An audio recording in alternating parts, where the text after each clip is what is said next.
ஆண்டவரே மெய் துதிக்கிறோம். துதிக்கிறோம் ஆண்டவரே, துதிக்கிறோம் ஆண்டவரே. துதிகளை பெற்றுக்கொள்ள பாத்திரராகிய எங்கள் பிதாவாகிய தேவனே, உம்மை நாங்கள் கர்த்தராகிய இயேசு கிறிஸ்துவின் பரிசுத்தமுள்ள நாமத்தினால நாங்கள் உம்முடைய பரிசுத்த நாமத்தை நாங்கள் உயர்த்துகிறோம், ஸ்தோத்தரிக்கிறோம், உம்மை ஆராதிக்கிறோம், உம்மை மகிமைப்படுத்துகிறோம். நீரே மகத்துவமும் மகிமையும் உடைய தேவனாய் இருக்கிறீர் அப்பா. நீரே பயங்கரமான தேவனாய் இருக்கிறீங்கப்பா. நீரே பரிசுத்தமுள்ள தேவனாய் இருக்கிறீர் கர்த்தாவே. நீரே எங்களுக்காக கல்வாரில் பரிகாரம் செய்த தேவனாய் இருக்கிறீங்கப்பா. மாம்சத்தில் வெளிப்பட்ட தேவன் நீங்க ஆண்டவரே. உம்மை நன்றியோடு உம்மை துதிக்கிறோம், ஸ்தோத்தரிக்கிறோம், ஸ்தோத்தரிக்கிறோம், ஸ்தோத்தரிக்கிறோம் ஆண்டவரே. நீரே மகா தேவன் ஆண்டவரே. உம்மை நன்றியோடு உம்மை துதிக்கிறோம், ஸ்தோத்தரிக்கிறோம், ஸ்தோத்தரிக்கிறோம், ஸ்தோத்தரிக்கிறோம். கர்த்தாவே இயேசுவே, நீர் மாத்திரம் பூமியிலும் நாம மாத்திரம் உயர்ந்திருக்கட்டும், மேன்மைப்படட்டும் ஆண்டவரே. உம்மை துதித்து ஸ்தோத்தரிக்கிறோம். தேவனுடைய வார்த்தை ஆனவர் இந்த நாளிலும் கர்த்தாவே உம்முடைய சமூகத்துல கூடி வந்திருக்கிற உம்முடைய பிள்ளைகளாகிய எங்களுக்கு நீங்க தரப்போகிற உம்முடைய ஆத்துமா மன்னாவுக்காக உம்மை நன்றியோடு உம்மை துதிக்கிறோம் ஆண்டவரே. எங்கள் ஒவ்வொருவரை அந்த மன்னாவினால் பலப்படுத்துங்கப்பா ஆண்டவரே. ஸ்தோத்திரம், ஸ்தோத்திரம். எங்களை பலப்படுத்தி அநேகரை பலப்படுத்துகிற பாத்திரங்களாக எங்களை ஆண்டவரே ஆசீர்வதிக்க வேண்டுமா என்னுடைய அன்பு கரத்துல எங்களை தாழ்த்தி ஒப்பு கொடுக்கிறோம். ஆவியானவரே, எங்களுக்கு கற்றுக் கொடுங்க. வார்த்தைகளை ஒன்று சேர்த்து தாங்க ராஜா. ஆண்டவரே அப்பா, தகுதி இல்லை அதை என்ன அப்பா, நீர் என்னை மறைத்து இந்த இடத்துல அப்பா என்னை தகுதிப்படுத்தி ஆவியானவர் என் மூலமாக என்னை பயன்படுத்த வேண்டுமாய் கர்த்தாவே மை மன்றாடுகிறோம். ஆண்டவரே தகப்பனே, நீர் வெளிப்படும் ஆவியானவரே அப்பா. தொடர்ந்து பொறுப்படுத்திக் கொள்ளுங்க. சகல துதிகன மகிமை மாட்சியும் ஒருவருக்கே நாங்கள் செலுத்துகிறோம். எங்கள் இரட்சகரும் மீட்பருமாகிய இயேசு கிறிஸ்துவின் இனிய நாமத்தினாலும் பரிசுத்த ஆவியானவருடைய உதவி ஒத்தாசையுடன் மனத்தாழ்மையுடன் உம்மை கெஞ்சி அன்றாடுகிறோம் எங்கள் ஜீவன் உள்ள நல்ல பிதாவே, ஆமேன். கர்த்தருக்கு ஸ்தோத்திரம். இந்த நாளிலும் போன மாதம் நம்ம பார்த்தோம். என்ன பார்த்தோம் அப்படின்னு சொன்னா, ராஜரீக பிரமாணத்தை குறித்து நம்ம பார்த்தோம். அப்போ நான் வேற ஏதாவது நம்ம எப்பவுமே நான் கர்த்தருடைய சமூகத்தில் நான் ஒரு மெசேஜ் கொடுத்தப்பறம் அடுத்த கேட்பேன், கர்த்தாவே அடுத்தது நீங்கள் எங்களுக்கு எதை சொல்லி கொடுக்க சித்தமாக இருக்கிறீங்கப்பா அப்படின்னு நான் கேட்கும்போது எனக்கு ஒரு வார்த்தையை எப்பவுமே நான் ஒன்று நினச்சி வச்சுருப்பேன். ஆனால் அது ஒரு வாரம் இருக்கலாம். அப்படி போகும்போது எனக்குள்ள ஒரு வார்த்தையை ஸ்ட்ராங்காக ஒரு வார்த்தையை எப்பவும் கர்த்தர் வச்சுட்டே இருப்பார். அப்புறம் பார்த்தீங்கன்னா அந்த நாட்களில் அதை குறித்து தியானிக்கவும் அதை அந்த வார்த்தையை உறுதிப்படுத்தி கொண்டே இருப்பார். அப்போ அதே போல தான் நான் வேற ஒரு காரியத்தை நான் இது பண்ண திருப்பி அதே போல் நான் என்னுடைய காரியத்தில் நான் அப்படி போகும் பொழுது என்னாச்சுன்னு சொன்னான்னா திருப்பி கர்த்தர் ஒரு காரியத்தை எனக்கு இதயத்தில் கொண்டு வைத்த காரியம் என்னதுன்னா நன்மை. அதாவது நம்ம என்னன்னா நன்மையை நம்ம அறிய அறிய நம்மள்ட்ட இருக்கிற தீமையான காரியங்கள் வெளியே போயிடும். ஸோ நம்ம பாசிட்டிவ் நன்மையை நம்ம அறிஞ்சு கொள்ளுவோம். முதல்ல இது தேவனுடைய சித்தமாகவும் இருக்கிறது, இதை நான் உணர்ந்து கொண்டேன். அப்போ இந்த உலகத்துல கர்த்தர் படைக்கும் பொழுது வெளிச்சத்தையும் ஒளியையும் அவர் தான் உண்டாக்குனாரு, தீமையையும் அவர் தான் நான் தான் உண்டாக்குனேங்கிறாரு. ஏசாயால நம்ம பார்க்குறோம். அந்த ஒளிங்கிறது என்னது? சமாதானம். தீமைங்கிறது நமக்கு இன்னைக்கு நம்ம பார்க்கிறோம், அது பிசாசால உண்டான காரியங்கள், எல்லாத்தையும் அழிக்கிற காரியங்கள், நிர்மூலமாக்குறது, காயப்படுத்துறது, கட்டி வைக்கிறது, கண்ணீர் வடிக்க வைக்கிறது, ஒரு பயத்துக்குள்ள கொண்டு போறது, ஒரு அவிசுவாசத்துக்குள்ள கொண்டு போறது, எழும்ப முடியாம அப்படி மடங்கடிக்கிறது. இந்த காரியங்கள் எல்லாமே என்னதுன்னா தீமையான காரியங்கள். தேவன் இதை உண்டாக்கி இருக்கிறார். ஏன்னா நன்மை மாத்திரம் உலகத்துல இருந்துச்சுன்னு சொன்னா நம்ம எப்படி இருப்போம்னா ஒரு ஒரு பர்ஃபெக்டா நம்ம நம்ம ஒரு நம்ம சரியான விதத்துல நம்ம ஒரு சரியான பாத்திரமா நம்ம உருவாக்கப்பட மாட்டோம். அப்போ அதனால சில நேரத்துல நிறைய காரியங்கள், சில காரியங்களை தீமையான காரியங்கள் அனுமதிக்கப்படுகிறது. யோபு வாழ்க்கையில அனுமதிக்கப்பட்டது போல நம்ம வாழ்க்கையில அனுமதிக்கப்படுகிறது. ஏன்னா அந்த அனுபவங்கள், அந்த காரியங்கள் நம்மளே உருவாக்குகிறதற்கு தான் அவர் ஏன் தீமையை உண்டாக்குனார். எனக்கு இதுக்கு முன்னால நிறைய கேள்விகள் இருந்தது. ஏன் அவர் நல்லவர் தானே, ஏன் இதெல்லாம் உண்டாக்கணும் அப்படி நான் நினைச்ச காரியங்கள், இது ஒரு காலகட்டத்தில் நான் நினைச்ச காரியங்கள். அப்போ நிறைய அனுபவத்துக்குள்ள போகும் பொழுதுதான் ஏன் இதை அவர் உண்டாக்குனார் என்கிறத நம்ம அறிந்து கொண்டோம். இப்போ நம்ம நன்மையை நம்ம அறிய அறிய அறிய எது தீமை அப்படிங்கிறத நம்ம அறிந்து கொள்ள முடியும். இப்போ நம்ம பார்க்குறோம், மார்க்கு 3ஆம் அதிகாரத்துல தேவன் எது நன்மைகள் மேல பார்த்துட்டு அதுக்கப்புறம் போகும். மார்க்கு 3ஆம் அதிகாரத்துல 13, 14, 15 வசனங்கள். பின்பு அவர் ஒரு மலையின் மேல் ஏறி தமக்கு சித்தமானவர்களை தம்மிடத்தில் வரவழைத்தார். அவர்கள் அவரிடத்திற்கு வந்தார்கள். அப்பொழுது அவர் 12 பேரை தெரிந்து கொண்டு அவர்கள் தம்மோடு கூட இருக்கவும் பிரசங்கம் பண்ணும்படியாக தாம் அவர்களை அனுப்பவும் வியாதிகளை குணமாக்கி பிசாசுகளை துரத்தும்படி அவர்கள் அதிகாரம் உடையவர்களாய் இருக்கவும் அவர்களை ஏற்படுத்தினார். 13ல பார்க்கிறோம், இயேசு ஒரு மலையின் மேல் ஏறி அப்படின்னு இருக்குது. அதாவது அவர் தெய்வமாய் இருக்கும் பொழுது அவருடைய ஸ்தானம் எது அப்படின்னு பார்த்தோம்னு சொன்னா ஏசாயால நம்ம பார்க்கலாம், எசேக்கியேல பார்க்கலாம். எங்கன்னா அவருடைய ஸ்தானம் உயரமும் உன்னதமுமான சிங்காசனம். அதாவது என்னதான் சியோன் மலை கொடுமுடி பர்வதத்துல இருக்கிறார். அந்த பர்வதத்துல வேற யாருக்குமே அவர் இடம் கொடுக்கல. அந்த இடத்துல அவர் எப்படின்னு சொன்னா ஒரு பொசசிவ், அது எனக்குள்ள இடம் அப்படின்னு சொல்ற இடம். அதான் அந்த மலை, அந்த உயரமும் உன்னதமான மலைங்கிறது.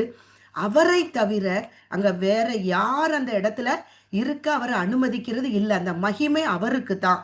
அப்ப அதை இங்க எப்படி அவர் அதை மனுஷனா வந்த போது அதையும் அவர் இங்க அப்படியே அந்த ஒரு சில காரியங்கள் மூலமாக தன்னுடைய சீஷர்களுக்கு அதை காட்டுறார். அந்த மலையின் மேல் ஏறி, ஒரு மலைங்கிற போது அந்த மலையில நம்ம ஏறும் பொழுது, ஒரு உயரமான ஒரு மலையில நம்ம இடத்த ஏறும் பொழுது இப்ப பார்க்கலாம், ஒரு 14 அடுக்கு மாடி, 21 அடுக்கு மாடி, இப்படி பெருசா இருக்குது. அங்க போய் நம்ம நின்று பார்த்தோம்னா ஒரு முழு தேசத்தை, இப்ப கத்தார் தேசத்தை நம்ம முழுசும் பார்த்துடலாம். அப்போ இவர் மலையில் மேல் அவர் அங்கே இருக்கிறனாலதான் பூமியில இருக்கிற நம்ம எல்லாரையும் அவர் ஒரு நொடி பொழுதுல பார்த்துட்டு இருக்கிறார். அவருடைய கண் இமைகள் நம்மளுடைய இருதயத்தை சோதித்து கொண்டே இருக்கிறது அந்த நொடி பொழுதுல.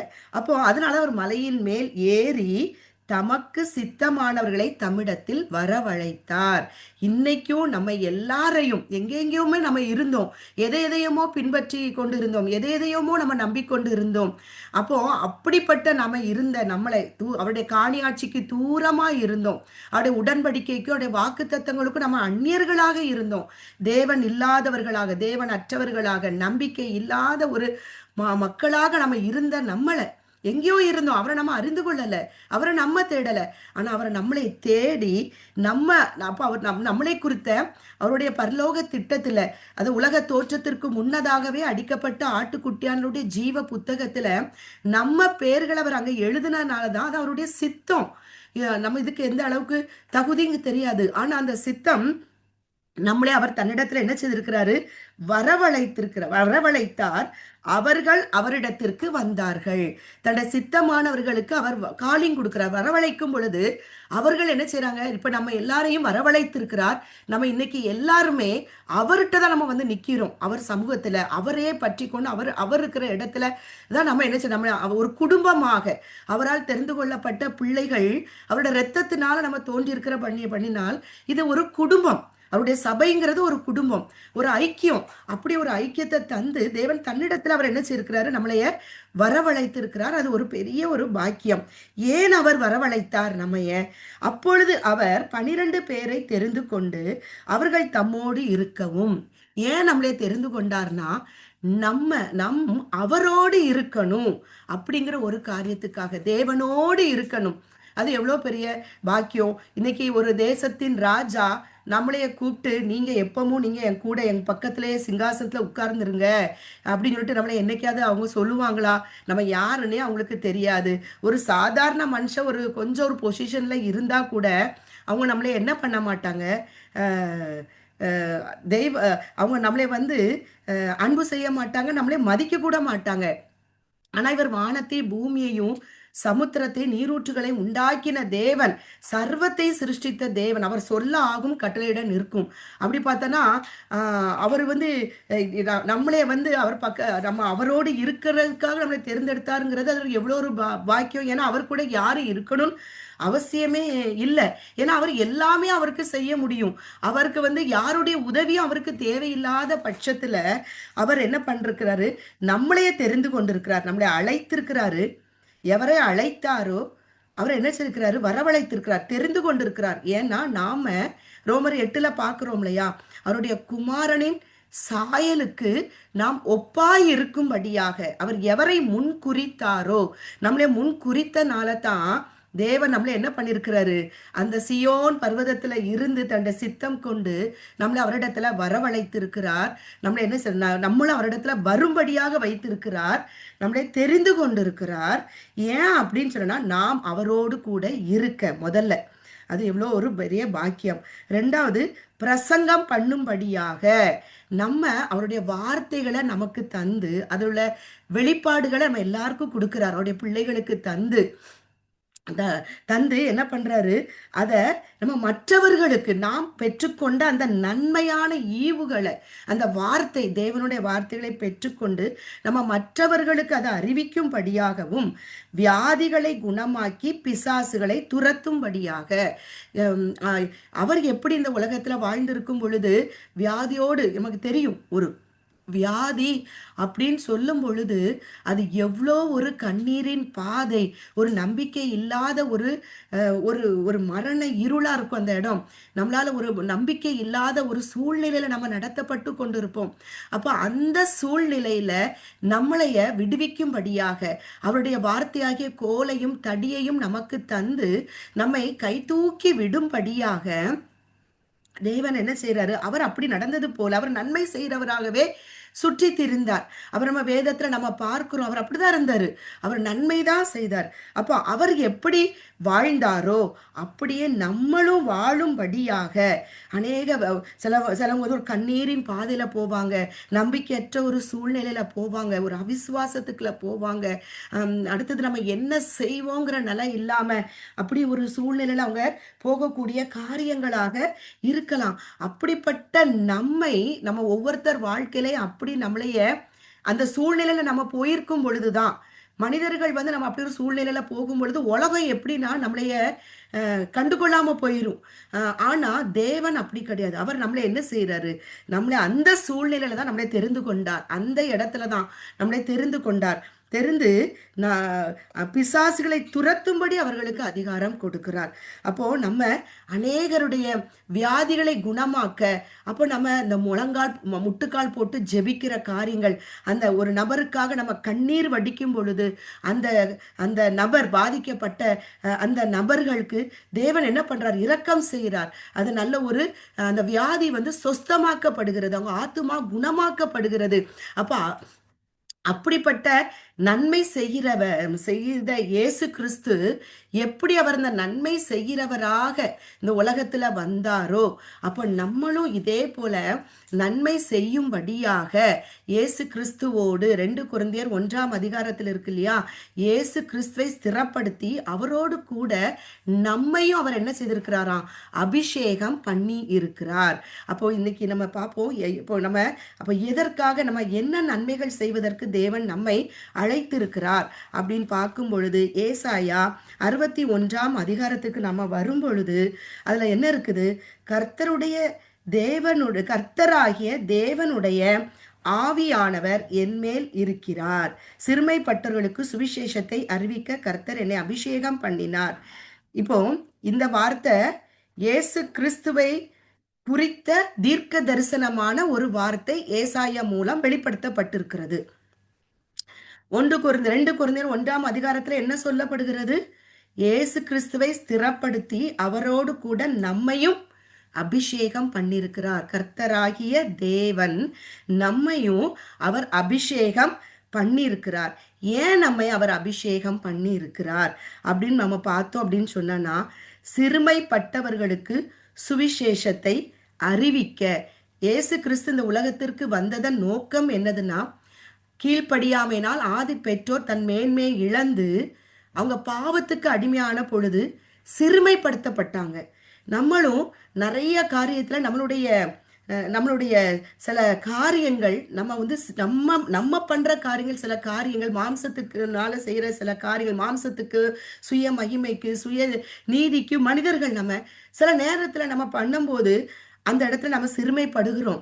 அப்ப இன்னைக்கு பார்த்தோம்னு சொன்னா நிறைய பேர் வந்து அவங்க அப்படி சிறுமைப்பட்ட காரியங்கள் காணப்படலாம், அல்லது மனிதர்களினால அவங்க சிறுமைப்படுத்தப்பட்டு கொண்டே இருப்பாங்க. அவங்கள இருக்கிற இயலாமையை குறித்து, அவங்கள்ட்ட அவங்கள்ட்ட இருக்கிற அந்த தகுதிகளை பார்த்து மனிதன் என்ன பண்ணுவான், உயர்த்துவான் அல்லது தாழ்த்துவான், சிறுமைப்படுத்துவாங்க. அப்படிப்பட்ட நபர்களுக்கு தான் இயேசு என்ன செய்தாரு, சுவிசேஷத்தை அறிவித்தார். பரிசேயர், சதுசேயர், வேத பாரகர், நியாய சாஸ்திரிகள், இவங்க எல்லாரும் இருந்தாங்க. அவங்க எல்லாரும் நாங்க எல்லாத்தையும் தேறினவர்கள். அவங்களுக்கு ஒரு நாளுமே அவர் சுவிசேஷம் சொல்லவே இல்லை. அவங்க எல்லாரும் எங்களுக்கு எல்லாம் தெரியும் அப்படின்னு சொல்லிட்டு என்ன பண்ணாங்க, இவர்கிட்ட குற்றம் கண்டுபிடிக்கலாமா அப்படின்னு சொல்லிட்டு தான் என்ன பண்ணாங்க, கூட வந்துகிட்டே இருந்தாங்க. இன்னைக்கு நம்ம வாழ்க்கையிலையும் நம்ம தேவனால் வரவழைக்கப்பட்டிருப்போம், தெரிந்து கொள்ளப்பட்டிருக்கிறோம், நம்ம அவரால் பயன்படுத்தப்படுகிறோம் என்றால் பிசாசு என்ன பண்ணுவான், சில மனிதர்களை நமக்கு ரோதமாக எழுப்பி கொண்டு இன்னைக்கு இருக்கிறான். அப்போ அப்படி இருக்கும் பொழுது நம்ம அந்த நேரத்துல நம்ம நிறைய சிறுமைப்படுத்தப்பட்டு படுற காரியங்கள் நம்ம இடத்துல காணப்படலாம். அப்போ தேவன் நினைச்ச அந்த சிறுமைப்பட்டவர்களுக்கு சுவிசேஷம். இன்னைக்கு நம்மளை அந்த சிறுமைப்படும் பொழுது வார்த்தையை தந்து நம்மளை என்ன செய்யறாரு, நான் உன்னுடைய தகப்பண்ணி, என்னுடைய பிள்ளை, நான் உன்னைய தெரிந்து கொண்டேன், நான் தான் உன்னைய வரவழைத்தேன் அப்படின்னு சொல்லிட்டு நமக்கு நிறைய வார்த்தைகளை தந்து நாம் அவருடையவர்கள் என்கிறத, நாம் அவரோடு இருக்கும்படியாக நம்மளை அழைக்கப்பட்டிருக்கிறோம் என்கிறத தேவன் நம்மளை என்ன செய்யறாரு, பலப்படுத்துறாரு. நம்ம நிறைய நேரம் மனிதர்களுடைய வார்த்தைகளை கேட்டு சிறுமைக்குள்ள நம்ம போயிடும். நான் இப்படிதான் இருக்கிறானோ, நம்ம நல்லதுக்கு சொல்லியிருப்போம், ஆனா அவங்க வேற மாதிரி எடுத்திருப்பாங்க.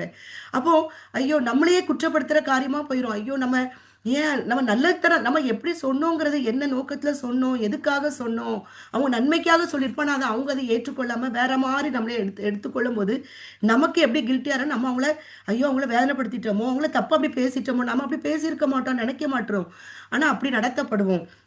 அப்போ இப்படி நிறைய பேரு இப்படிப்பட்ட காரியங்களா சிறுமைப்படுத்தப்பட்டிருக்கலாம்.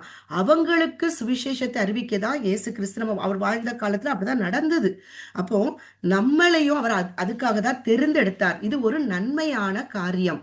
யாரெல்லாம் சிறுமைப்படுத்தப்பட்டிருக்கிறாங்களோ அந்த இடத்துல அவங்க எழும்ப முடியாம உட்கார்ந்துட்டு இருப்பாங்க, மடங்கடிக்கப்படுவாங்க. திருப்பி திருப்பி என்ன பண்ணுவாங்கன்னா அவங்கள காயப்படுத்தி அவங்கள வந்து அவங்களுடைய இயலாமைய குறைகளை சொல்லி சொல்லி சொல்லி அப்படியே சிறுமைப்படுத்தி அவங்கள கூனி குறுகி அப்படியே நடக்க வைக்கிற அந்த மனிதர்களுக்கு நம்ம அந்த சுவிசேஷத்தை நம்ம அறிவிக்கும் பொழுது நம்ம ஒரு நன்மை செய்கிறோம். இதுக்காக தான் நம்மளை அவர் தெரிந்தெடுத்தார்.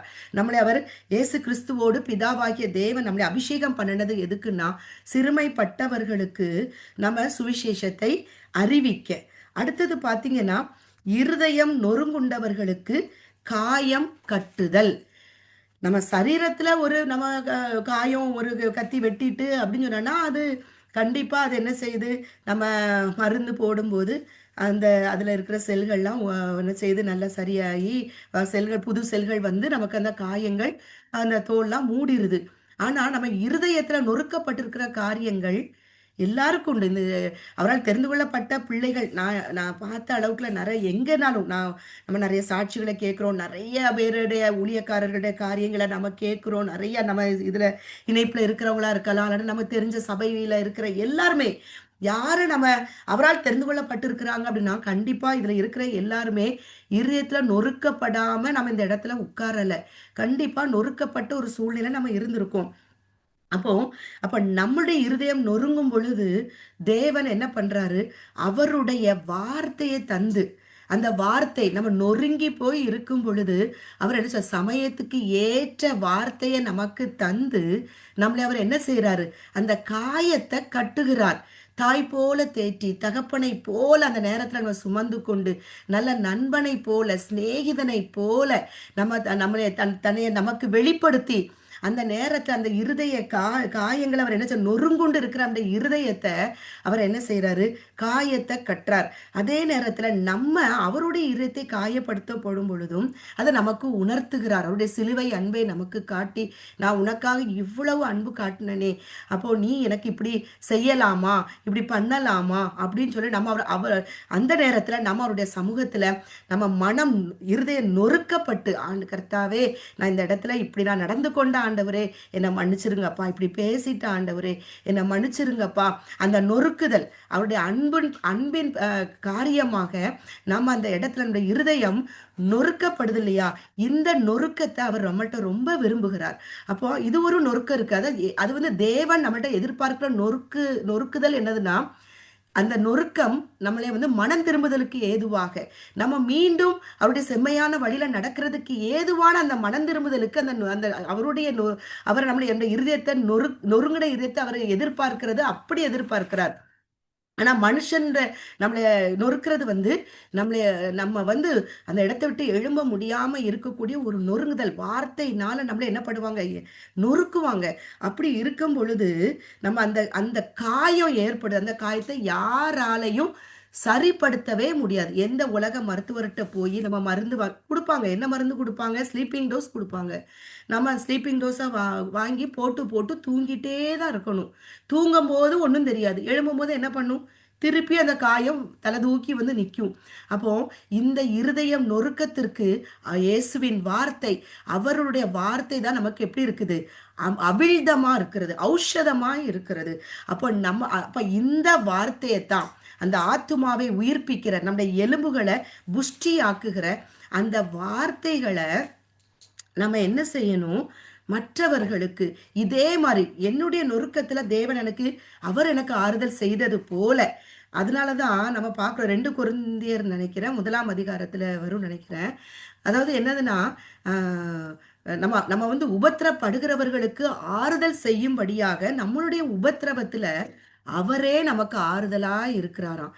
சில உபத்திரவத்துல நொறுக்கப்படுகிற அனுபவத்துல கொண்டு போகும் பொழுது நம்ம அவருடைய வார்த்தையினால அந்த ஆறுதலை பெற்றிருப்போம். இந்த ஆறுதலை ஏன் அந்த உபத்திரத்தை கொண்டு போறாருன்னா, அந்த உபத்திரவம் நமக்கு அந்த ஆறுதல் எப்படி இருக்குன்னு சொன்னா, ஒரு வெயிலுக்கு ஒதுங்கும் நிழல் போல. இன்னைக்கு ஊர்ல வெயில பாக்குறோம், எங்கடா ஒரு நல்ல குளிர்ச்சியான இடம் கிடைக்காது, அந்த இடம் எப்படி இருக்கும், ஒரு சொர்க்கம் மாதிரி இருக்கும்.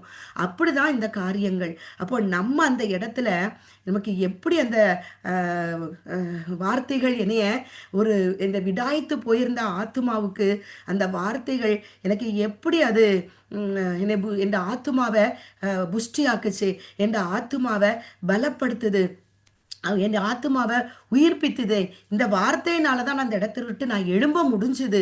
இந்த வார்த்தையை அவர் தன்னுடைய வார்த்தையின் மூலமாகவும் தருவார், தன்னுடைய தேவ பிள்ளைகள் மூலமாகவும் நமக்கு அந்த வார்த்தைகளை தரும் பொழுது அப்போ நம்ம என்ன பண்ணணும், இப்படி இருக்கிறவங்களுக்கு நான் வந்து அந்த இருதயம் நொறுக்கப்பட்டவருடைய காயம் கட்டக்கூடிய தேவனுடைய அந்த ஜீவனும் வல்லமையும் உள்ள வார்த்தைகளை சொல்லுவதற்காக தேவன், அது ஒரு நன்மையான காரியம்.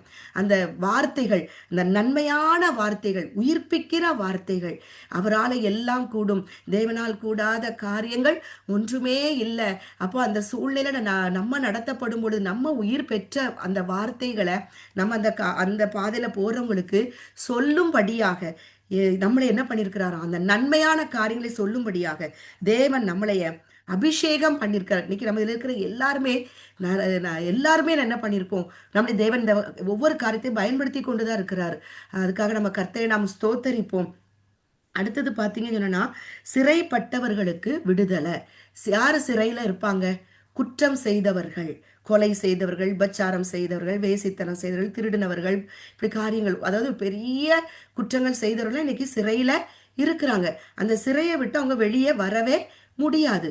இதே போல இன்னைக்கு பாவங்கிற ஒரு சிறைக்குள்ளாக பிசாசு என்ன பண்றான், மனுஷனை அங்க அங்க வந்து என்ன செய்யறான், அவனை அடக்கி வைக்கிறான். நீ வெளியே வர முடியாது, நீ இப்படிப்பட்டவன் தானே, நீ இப்படிப்பட்டவ தானே அப்படின்னு சொல்லிட்டு என்ன பண்றான், ஒருத்தவங்களுடைய குறைகளை, பாவத்தை சொல்லி சொல்லி சொல்லி சொல்லி என்ன பண்றது, அந்த அந்த இடத்துல அவங்கள வெளியே வர விடாம அந்த சிறையிலேயே அவங்கள அங்கேயே அடக்கி வைக்கிறது, அதுலேயே வைக்கிற காரியங்கள். அப்போ அந்த அப்படிப்பட்ட ஒரு சிறை அனுபவத்துக்குள்ளாக இன்னைக்கு நிறைய மனிதர்கள், இன்னைக்கு நம்ம அந்த சிறையில இல்லை, உலகத்தரமான சிறையில இல்லாட்டாலும் உலகத்துல நிறைய மனிதர்கள் பிசாசு என்ன செய்யறான், பொல்லாங்கன்னு என்ன செய்யறான், தந்திரமாக மனிதர்களுக்கு ஒரு வலைய வச்சு கண்ணிய வச்சு பாவத்துக்குள்ள பிடிச்சிடான். பிடிச்ச பிறகு அந்த மனிதர்கள் இப்ப எப்படி ஆயிராங்கன்னா, அதுல இருந்து வெளியே வர முடியாம அதுல அகப்பட்டு கொள்ளுகிற காரியங்களாக காணப்படுகிறது.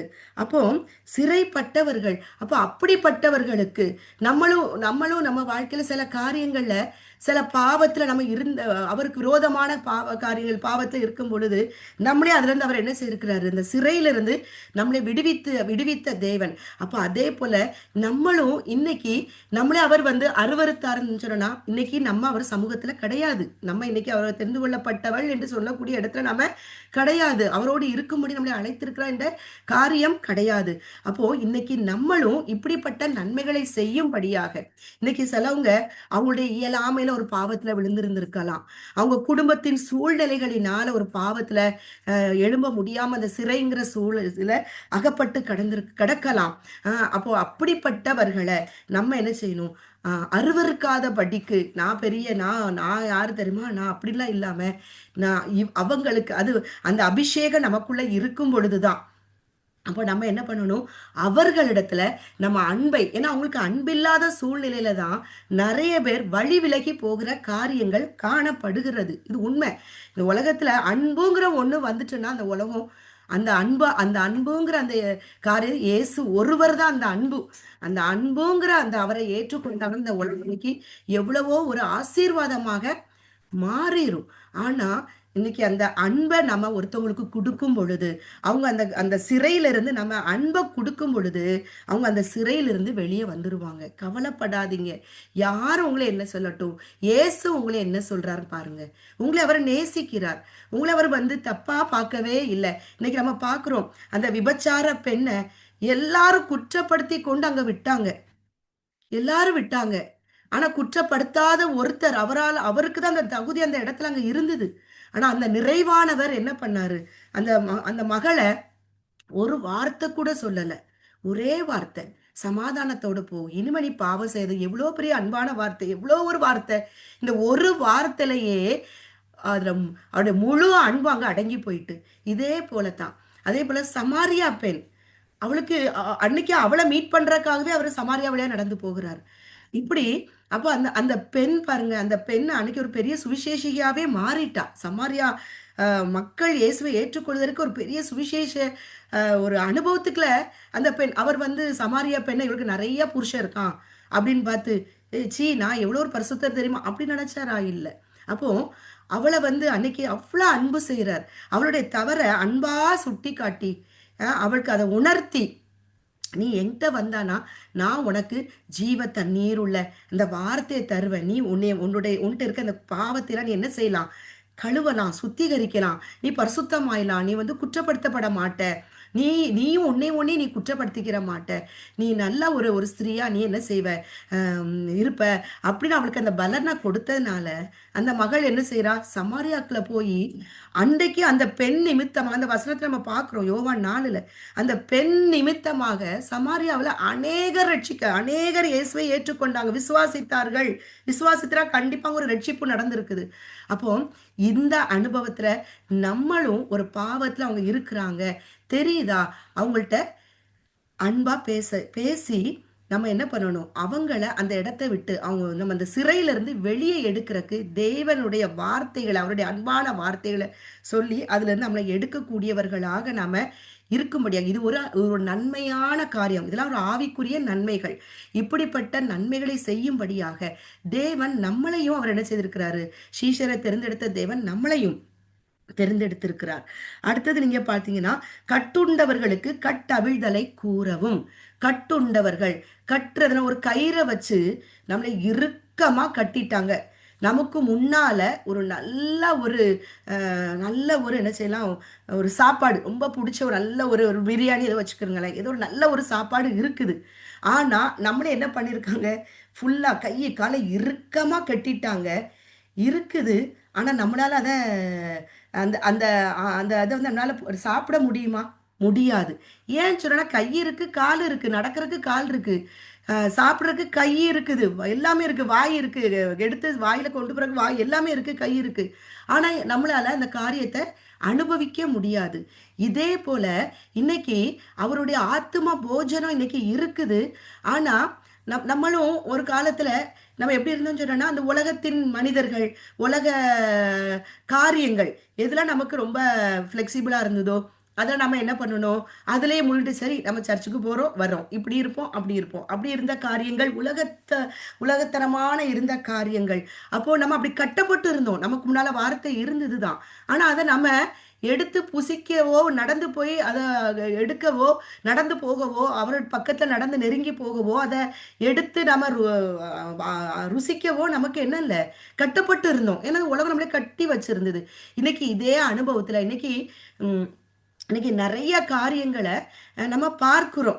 நேத்து நான் வந்து அங்க ஜெர்மன்ல ஒருத்தவங்க யாரையோ சபையில போறவங்க கூட பேசிட்டு இருக்கும்போது, அவங்க பிள்ளைங்க எல்லாமே குட்டி, குட்டி பிள்ளைங்க தான். அப்ப அவங்க சொல்றாங்க, "ஆன்ட்டி நீங்க எங்க பிள்ளைங்களுக்காக விசேஷமா பிரேயர் பண்ணிக்கிருங்க." ஏன்னா, அ ஸ்கூல்ல அது 4 மணி நேரம் அவ்ளோ பிள்ளைங்கள ஆவிக்குரிய வாழ்க்கையில அப்படி ஒரு வளர்க்குறாங்க. ஆனாலும் அவங்களுக்கு பாருங்க இந்த ஸ்கூலுக்கு 4 மணி குட்டி சின்ன பிள்ளைங்க எல்லாருமே.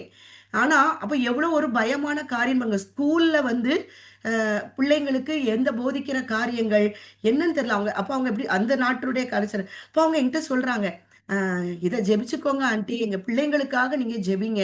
அவங்க பிள்ளைங்கள்ட்ட சொல்லி வைக்கிறாங்களாம். "நீங்க வந்து நாங்க வீட்ல இருக்கோம். நீங்க ஸ்கூலுக்கு போனாலும் நீங்க என்ன பண்றீங்க? என்ன செய்றீங்கங்கிறத நாங்க இங்க முட்டுக்கால் போட்டு ஜெபிக்கும்பொழுது கர்த்தர் அத எங்களுக்கு விஷன்ல காட்டிருவாரு. அப்படி நாங்க பிள்ளைங்கள்ட்ட அப்படி சொல்லி வச்சிருக்கோம் ஆன்ட்டி. நீங்க அதுக்காக ஜெபம் பண்ணுங்க." அப்ப பாருங்க இன்னைக்கு சின்ன பிள்ளைன்னு கிடையாது, யாரும் கிடையாது. எவ்வளோ பெரிய வயசானவனும் கிடையாது. அதாவது பிசாசு வந்து எவனை விழுங்கலாமோ வென்று வகை தேடி ஒரு இருக்கிற கட்டி வைக்கிறக்கு அவன் பார்க்குறான். கட்டிட்டனா இவன் என்ன பண்ண மாட்டான், ஆண்டவர்ட்ட போமாட்டா. ஆண்டு இயேசுவிட்ட வார்த்தைகிட்ட போமாட்டா. அப்போ நம்ம இன்னைக்கு இப்படிப்பட்ட ஒரு காரியங்கள், அப்போ நம்ம என்ன இந்த கட்டுண்டவர்கள நம்ம என்ன சொல்லணும், கட்ட அவிழ்க்கணும். அப்படிப்பட்டவர்கள் நம்ம சொல்லிக்கிட்டே இருப்போம். அவங்க அந்த கட்டுலேருந்து வெளிய வர அவங்களே விரும்ப மாட்டாங்க. ஏன்னா இது நல்லா இருக்குது. கட்டப்பட்டு இது நல்லா தான் இருக்குது.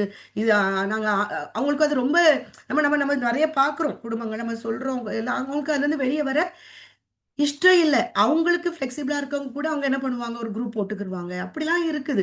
அப்படி இருக்கும் பொழுது, அப்போ இப்படிப்பட்ட கட்டுண்டவர்களுக்கு நம்ம கட்ட அவிழ்தல நம்ம என்ன செய்யணும்? கூறணும்.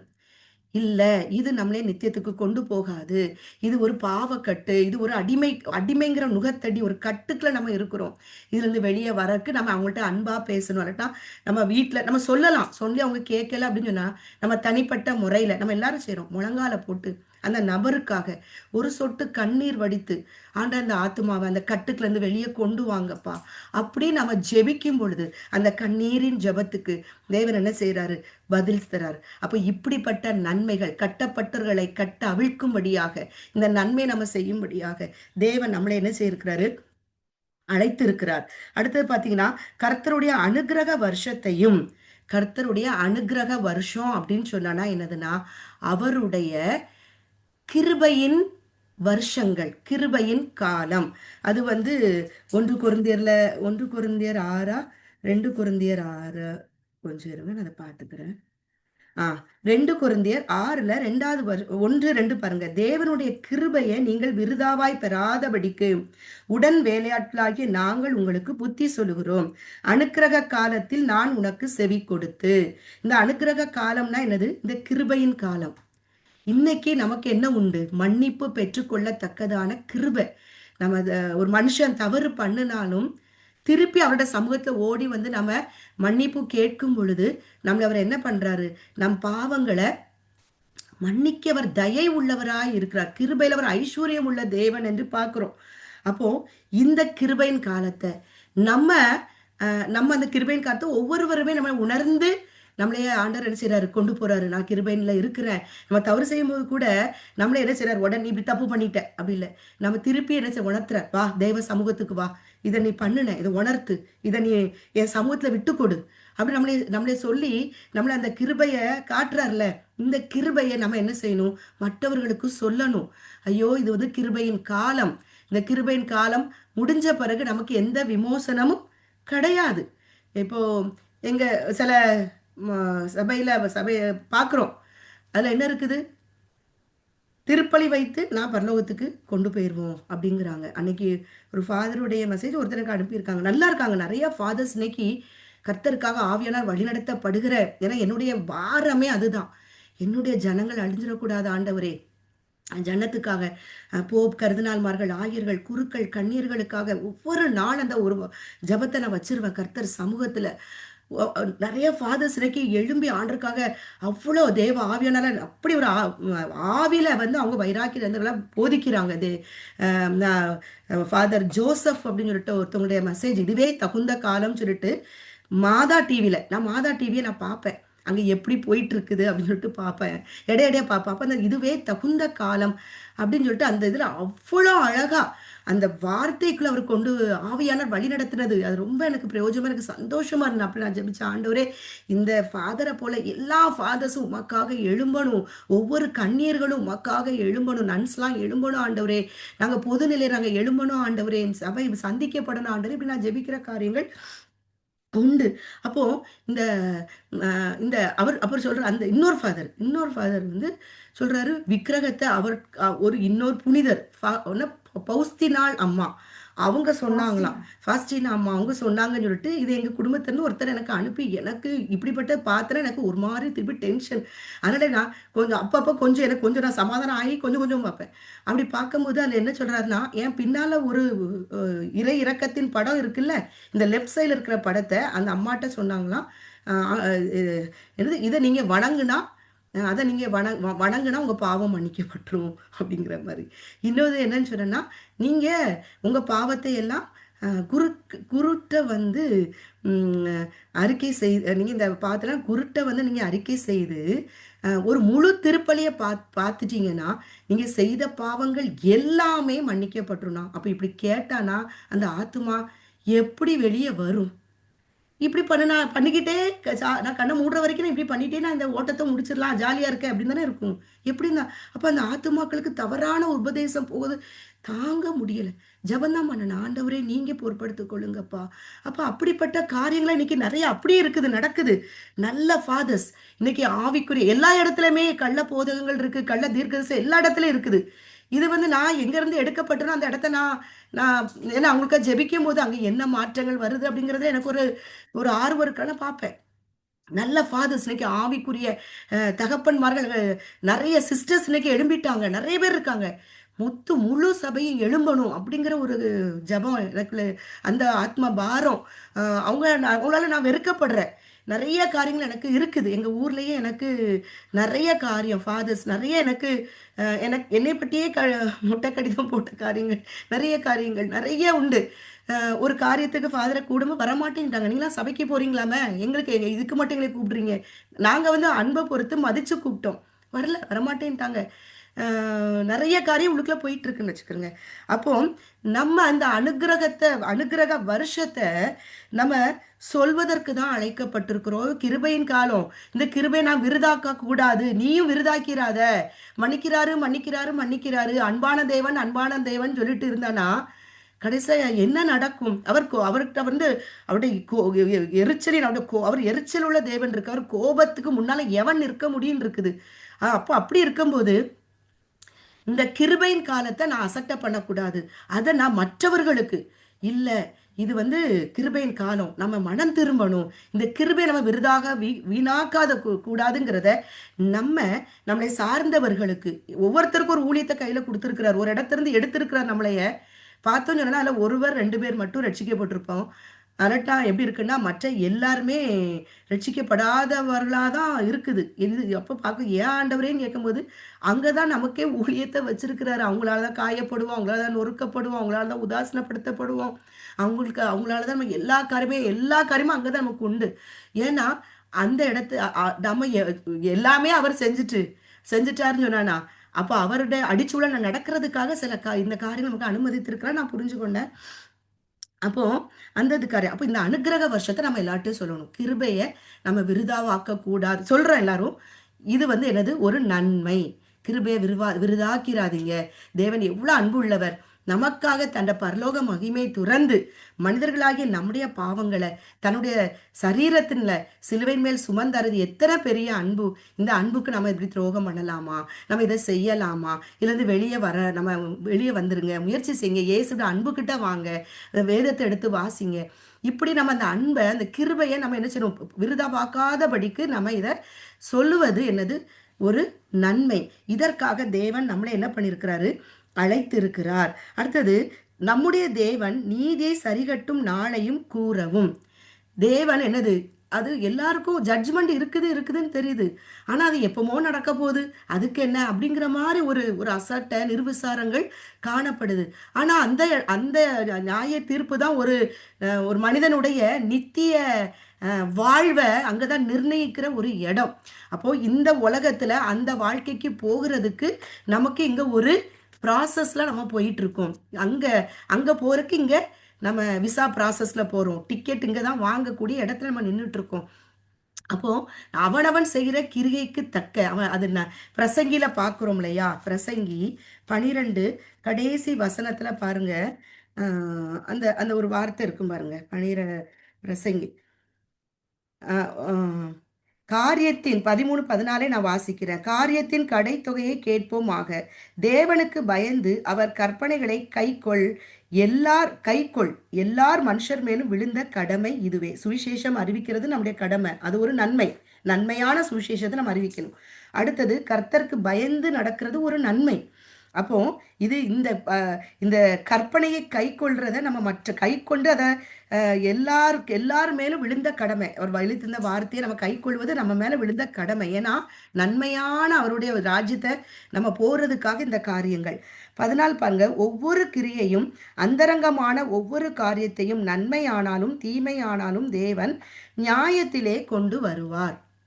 நம்ம செய்கிற நன்மை தீமை இது எல்லாத்தையும் தேவன் நியாயத்தில் கொண்டு வருவார் அப்படிங்கிறத நம்ம நமக்கு தேவன் இதை அறிவிச்சிருக்கிறதுனால நம்மளே நம்மளை சரிப்படுத்தி கொண்டு, நான் செய்கிற இந்த காரியங்கள், நான் எதை நினைக்கிறேன், என்ன நோக்கத்தில் இதை நினைச்சேன், எப்படி இந்த சூழ்நிலை இதை செஞ்சேன் அப்படிங்கிறத நம்மளை அவர் பார்க்கிறார். நம்மளுடைய அந்தரங்கத்தை ஆராய்ந்து பார்க்கிற தேவன். அப்போ மனிதர்கள்ட்ட நம்மளை சார்ந்தவர்கள்ட்ட, குடும்பங்கள்ட்ட, உறவுகள்கிட்ட, நம்முடைய குடும்ப அங்கத்தினர்கள்ட்ட, இரத்த சம்பந்தமான உறவுகள்கிட்ட நாம இந்த காரியத்தை நம்ம என்ன செய்யணும், சொல்லும் பொழுது அது நியாய தீர்ப்புன்னு ஒண்ணு இருக்குது.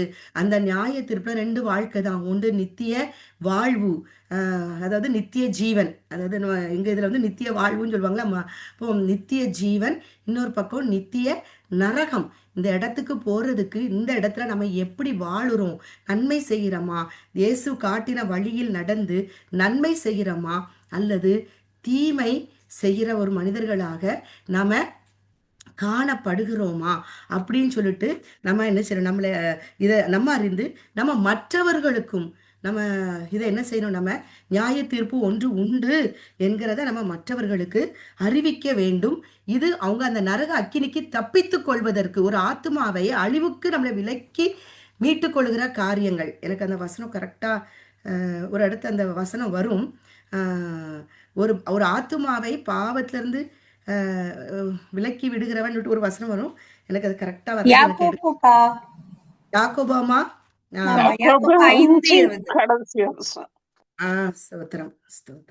தப்பி போன மார்க்கத்தினின்று பாவியை திருப்புகிறவன் ஒரு ஆத்மாவை மரணத்தினின்று ரட்சித்து திரளான பாவங்களை மூடுவான் என்று அறிய கடவன். அதுதான் அந்த காரியம்தான். அப்போ இந்த தப்பி போன மார்க்கத்தினின்று பாவியை திருப்புறவன் ஒரு ஆத்மாவை நம்ம மரணத்திலிருந்து விலக்கி ரட்சிக்கிறதுக்காகத்தான் நம்ம அந்த காரியத்தை நம்ம அழைக்கப்பட்டு இருக்கிறோம். இது எவ்வளவு பெரிய நன்மை. ஒரு ஆத்மா நரகத்துக்கு போகாம அதை தப்பி வைக்கிறதுக்கு நம்மளைய பயன்படுத்துகிறார். அப்ப அது எவ்வளவு பெரிய நன்மையான காரியம். நம்ம எல்லாம் நம்ம உலக பிரகாரமா அவங்களுக்கு ஏதாவது கொடுக்கலாம், கிஃப்ட் கொடுக்கலாம், வாங்கலாம், செய்யலாம், அது செய்யலாம், அது 2வது பட்சம். எல்லாத்துக்கும் மேலாக அந்த ஆத்மாவை நான் அந்த அழிவுல இருந்து தப்பு வைக்கப்படுறதற்கு நான் அந்த ஆத்மாவுக்கு நான் என்ன பண்றேன், இது கர்த்தர் நம்மளே பார்க்கிறார். இப்படி அந்த ஆத்மாவை நான் அந்த தப்பி போன மார்க்கத்திலிருந்து அவங்களை பாவியை திருப்புறதுக்காகத்தான் கர்த்தர் நம்மளை என்ன செய்திருக்கிறாரு, அழைத்திருக்கிறார். இது ஒரு நன்மையான காரியம். அடுத்தது நம்ம பார்த்தோம் அப்படின்னு சொன்னானா, அடுத்தது நம்முடைய தேவன் நீதி துயர்பட்ட அனைவருக்கும் ஆறுதல் செய்யவும். இன்னைக்கு துயரத்தோட நிறைய காரியங்கள், நிறைய துயரம் நமக்கு இருக்கிறது. நம்ம கணவரை சிலவங்களுக்கு கணவனை குறித்த துயரம் இருக்கும், பிள்ளைகளுடைய குறித்த துயரங்கள் இருக்குது. அப்புறம் குடும்பத்தாரை குறித்து, பெற்றோர்களை குறித்து, நாளைக்கு என்ன நடக்கும், நமக்கு வேலை இருக்கா, பிள்ளைக்கு சுகம், இப்படி ஒரு பலவீனம் இருக்குது, நம்ம என்ன பண்ண போகிறோம், இப்படி நிறைய காரியங்கள், நாளைக்கு இது எப்படி, இப்படி நிறைய ஒரு துயரத்தில் இருக்கிறவங்களுக்கு, துயரப்பட்டவர்களுக்கு ஆறுதல் செய்யவும். நம்முடைய துயரத்தில் அவர் தானே ஆறுதல் செய்தார். அப்போ நம்மளும் இப்படிப்பட்ட துயரத்தில் இருக்கிறவர்களுக்கு ஆறுதல் செய்யும்படியாக தேவன் நம்மளை என்ன செய்திருக்கிறாரு, தெரிந்து கொண்டிருக்கிறார். அடுத்து பாத்தீங்கன்னா, சீயோனிலே துயரப்பட்டவர்களை சீர்படுத்தவும். அங்க துயரப்பட்டவர்களுக்கு ஆறுதல். அப்படி இதை எனக்கு என்ன கர்த்தாவே, துயரப்பட்டவர்களுக்கு ஆறுதல், ஓகே, துயரப்பட்டவர்களுக்கு சீர்படுத்துறதுனால இது எப்படி அப்படின்னு கேட்கும்போது தேவன் எனக்கு ஒரு காரியத்தை உணர்த்தினாங்க. என்னன்னா, மனிதர்கள் துயரம் வரும் பொழுது அந்த துயரத்திலிருந்து தன்னைய விடுவிக்கும்படியாக என்ன பண்ணுவாங்க, தவறான ஒரு பிசாசு சில காரியத்தை காட்டுவான். நீ இதை குடி, இல்லாட்டினா இதை பயன்படுத்தி, இதை இது இது இதுக்குள்ளே ஒன்றை என்டர்டைன்மெண்ட், இப்படியே இரு, இதை பாரு, இதை பாரு, இப்படியே இதுலே இரு அப்படின்னு நினைச்சுவான். ஒரு மொபைல் ஃபோனில் உலகத்தரமான சினிமாவோ, ட்ராமாவோ, காமெடியோ, இப்படி எதையாவது ஒன்று காட்டி, எதையாவது ஒன்று 24 மணி இதிலே இரு, அப்படி என்ன பண்ணிடுவான், முடக்கிடுவான். அப்போ அப்படிப்பட்டவர்கள், அதனால அவங்க என்ன முன்னில இருந்த காட்டிலும் பின்னிலாம மோசமா போயிடும். அவங்களுடைய வழிகள் திருப்பி தாறுமாறா போக தொடங்கிரும். அப்போ அப்போ சீயோனிலே துயரப்பட்டவர்களை சீர்படுத்துறது. அப்படி துயரத்துல அவங்க வந்து எடுக்கிற அந்த பிசாசால கொடுக்கப்பட்ட அந்த ஆலோசனை அவங்கள நம்ம என்ன பண்ணணும், தேவனுடைய வழிக்கு கொண்டு வரணும். அங்க இல்ல, அது நித்திய நரகத்துக்குள்ள கொண்டு போகிற காரியம். அப்போ அவங்கள நம்ம என்ன செய்யணும், வார்த்தைக்குள்ள அவங்கள நடத்தி, இந்த வார்த்தையில தான் நமக்கு சமாதானம் உண்டு, உலகம் தரக்கூடாத சமாதானம் இங்கதான் இருக்கிறது என்கிறத நம்ம அவங்களுக்கு என்ன செய்யணும், அந்த தேவனுடைய வார்த்தைகளை அவங்களை கொண்டு வரும்போது அவங்க இப்ப என்ன பண்ணுவாங்க, தன்னோட வழிகளை என்ன பண்ணுவாங்க, சீர்படுத்த தொடங்கிடுவாங்க. அப்போ இப்படி செய்வதற்காகத்தான் இயேசு கிறிஸ்து இதுதான் செய்தார். அதே போல நம்மளும் செய்வதற்காக தான் தேவன் நம்மளை என்ன இருக்கிறாரு, தெரிந்து கொண்டிருக்கிறார். இப்படி சீர்படுத்தும்படி அவங்களை அழைக்கிறது ஒரு பெரிய நன்மை. அடுத்தது, அவர்களுக்கு சாம்பலுக்கு பதிலாக சிங்காரத்தை.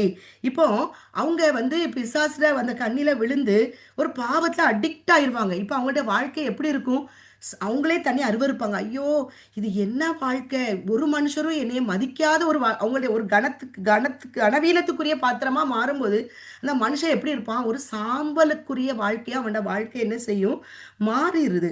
அப்போ அப்படிப்பட்டவங்கள்ட்ட நம்ம என்ன சொல்லணும், இல்ல, அவர் புழுதியிலிருந்து மனிதனை எடுக்கிறாரு, எடுத்து உயர்ந்த அடைக்கலத்துல வைக்கிறதுக்கு ஒரு தேவன் உண்டு.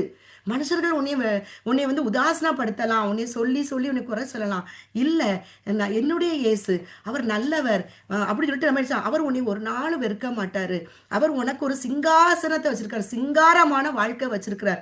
வா, இந்த வார்த்தையை வாசி, இதுல ஒரு அன்பு இருக்குது, இதை நீ அவரை ருசி, உனக்காக ஜீவனை கொடுத்தாரே, மற்றெல்லாம் தரமாட்டாரா, இதுல பழைய உன்னுடைய வாழ்க்கையெல்லாம் மறந்துரு, எல்லாத்தையும் ஒரு புதிய காரியத்தை உனக்கு செய்வார். இப்படி அவங்கள சொல்லி அவங்கள நம்ம என்ன செய்யறோம், அந்த சாம்பலை கடக்கிறவங்கள சிங்காரத்துல கொண்டு நம்ம வைக்கிறவர்களாக, சாம்பலை இருக்கிறவனை இன்னும் குழி தோண்டி அதால பாதாளத்துக்கு அனுப்புறவங்களாக நம்மளை அவர் தேர்ந்தெடுக்கல. யாரும் அப்படி இல்லை. ஆனா இன்னும் நம்ம என்ன பண்ணணும், அதுல ஸ்திரப்பட்டு நம்ம இன்னும் நிறைய பேருக்கு இதை சொல்வதற்காக நம்மளை தேவன் என்ன பண்ணிருக்கிறாரு, அழைத்திருக்கிறார். அடுத்தது, துயரத்துக்கு பதிலாக ஆனந்த தைலமும். துயரம் நிறைய வருது. துயரத்துக்கு பதிலாக ஆனந்த தைலம். ஏன்னா அந்த ஒரு துயரம் மனுஷனை இல்லாம ஆக்கிருது. ஒண்ணுக்கு அடுத்து ஒண்ணு வந்து அவனை இல்லாம ஆக்கிருது. பயம், சந்தேகம், எல்லா காரியமே வந்துருது. ஒரு மனுஷன் வந்து ஒரு தவறான தன்னை உயிரை மாய்ச்சிக்கொள்ற அளவு வர போயிருவாங்க.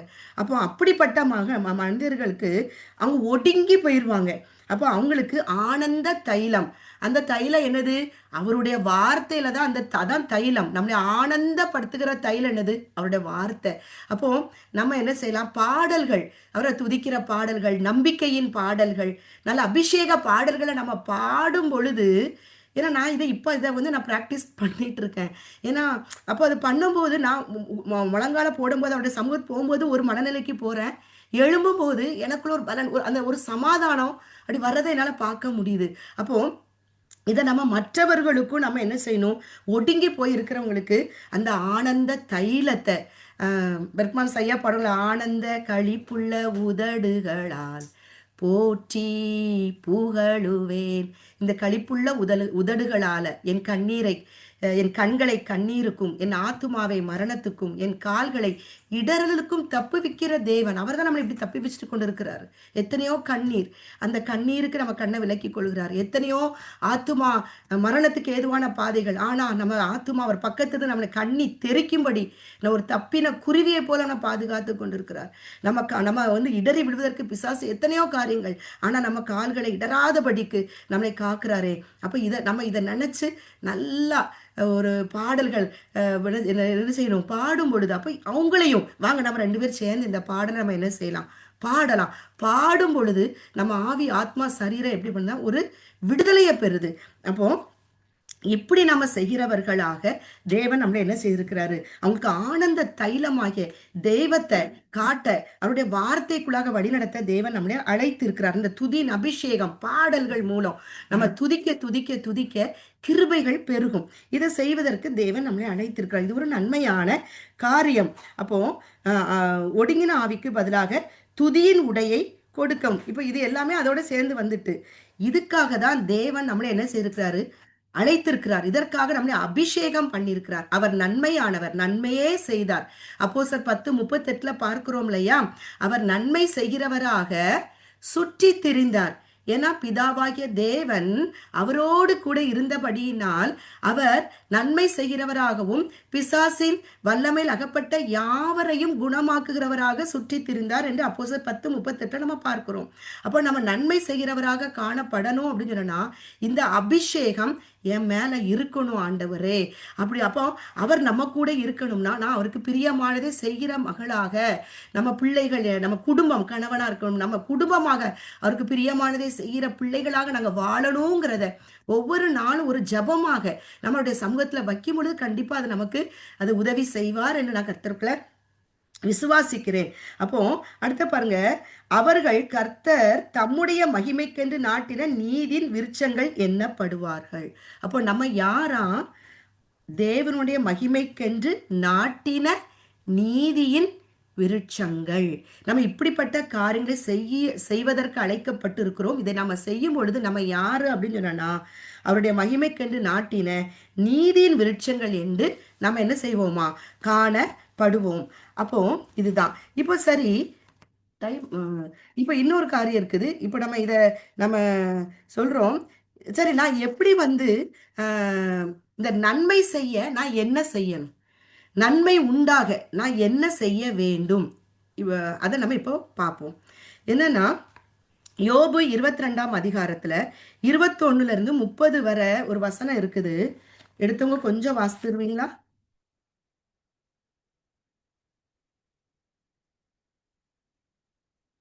சரி, நானே வாசிக்கிறேன். யோபு 22:21. நீர் அவரோடு பழகி சமாதானமாய் இரும், அதனால் உமக்கு நன்மை வரும். எப்போ நன்மை வரும்? நம்ம தேவனோடு பழகி சமாதானமா இருக்கணும். ஒவ்வொரு நாளும் ஒவ்வொரு நிமிஷமும் அவரோட நான் கனெக்டா இருக்கிறான், நான் உறவாடி கொண்டு இருக்கிறானா, அவரையே சார்ந்து இருக்கிறானா, அவரையே நம்பி இருக்கிறானா, அவள்கிட்ட பேசுறேனா, அவ வார்த்தை நான் புசிக்கிறேனா, அவர்கிட்ட நான் ஒரு ஃப்ரெண்டா போய் பேசுறேனா, அவரோட பழகி கொண்டே இருக்கிற காரியங்கள்.